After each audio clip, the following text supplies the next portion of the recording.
एक जंगल में एक शेर अपनी शेरनी के साथ रहता था। दोनों में बहुत ही बड़ा प्रेम था।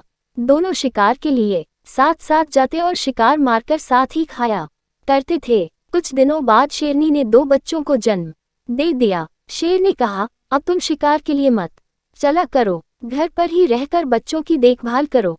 मैं अकेला शिकार के लिए जाऊंगा और तुम्हारे लिए भी शिकार में आऊंगा। उस दिन से शेर अकेला ही शिकार के लिए जाने लगा। शेरनी घर पर रहकर दोनों बच्चों का पालन पोषण करने लगी।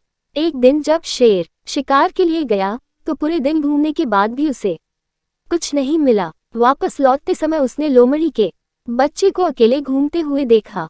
आज शेरनी के लिए कुछ भोजन नहीं मिला है, क्यों न इस लोमड़ी को ले चलूं। ऐसा सोच के शेर ने उस बच्चे को पकड़ लिया। शेर लोमड़ी के बच्चे को लेकर घर पहुंच गया। आज जंगल में इसके अलावा कुछ नहीं मिला। बच्चा समझकर मैं इसे मारकर खा नहीं सका, तुम इसे मारकर खा जाओ, शेर ने कहा। शेरनी बोली, जब तुम इसे बच्चा समझकर मार नहीं सके, फिर मुझसे क्यों कह रहे हो कि मैं इसे मार कर खाऊं? मैं इसे मार कर नहीं खाऊंगी। जिस प्रकार मैं अपने 2 बच्चों का पालन पोषण करती हूँ, उसी प्रकार इसका भी पालन पोषण करूंगी। आज से मेरे 3 बच्चे हो गए हैं। शेरनी उसी दिन से अपने पुत्रों के सामान ही लोमड़ी के बच्चे का भी पालन पोषण करने लगी। लोमड़ी का बच्चा भी शेर के दोनों बेटों के साथ पलने बढ़ने लगा। जब तीनों कुछ बड़े हुए तो साथ साथ खेलने कूदने लगे।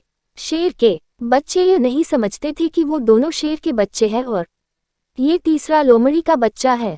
इसी प्रकार लोमड़ी का बच्चा भी अपने को शेर से बच्चों से अलग नहीं समझता था।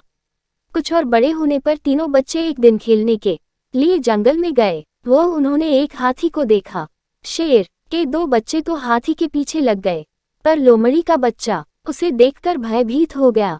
उसने शेर के बच्चों को रोकते हुए कहा, अरे उसके पीछे मत जाओ, वो हाथी है, तुम दोनों को पैरों से कुचल देगा। लेकिन शेर के बच्चों ने लोमड़ी के बच्चे की बात नहीं मानी।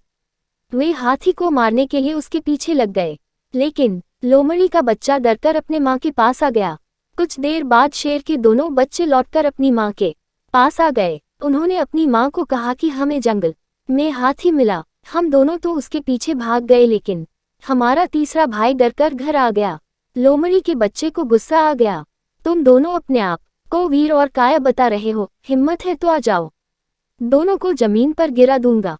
शेरनी ने लोमड़ी के बच्चे को समझाते हुए कहा, तुम्हें अपने भाइयों के लिए ऐसी बात नहीं करनी चाहिए। वे मुझसे तुम्हारी शिकायत नहीं बल्कि सच बता रहे हैं। क्या तुम हाथी को देखकर डर नहीं गए थे? शेरनी की बात लोमड़ी के बच्चे को बिल्कुल अच्छी नहीं लगी। वह और गुस्से से बोला, मैं हाथी को देखकर डर गया।